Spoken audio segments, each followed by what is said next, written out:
नाम साखी जिए तिल में तेल आ, चकमक में जिए आग, तुंहिंजो साईं तो में जाग सकी त जाग।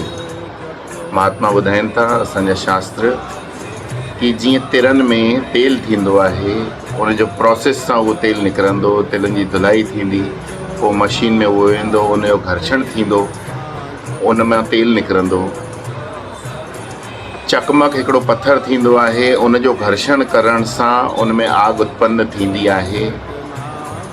तीअं ई तुंहिंजो साईं तो में, माना तुंहिंजो साईं मतिलबु परमात्मा भगवान, जंहिंजी असां पूजा कयूं था, आराधना कयूं था, जंहिंखे मञूं था, जेका उहा सुप्रीम सोल, उहा एनर्जी, उहा शक्ति जेका सॼे संसार खे हलाए थी, उहो असांजे अंदर में बि आहे, असांजे अंदरि वेठल आहे।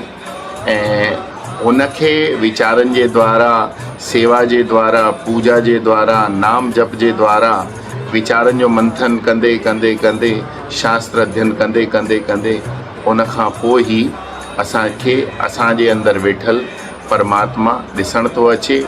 ऐं उहो परमात्मा सभिनी जे अंदरि आहे, जेको असांजे जो तुझ में है सो मुझ में है, जो मुझ में है सो सब में है।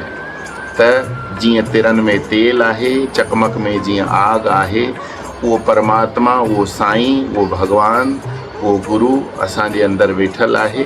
जाग सकी त जाग, उहो जागी करे उहो भगवान मिलंदो, उहो परमात्मा मिलंदो।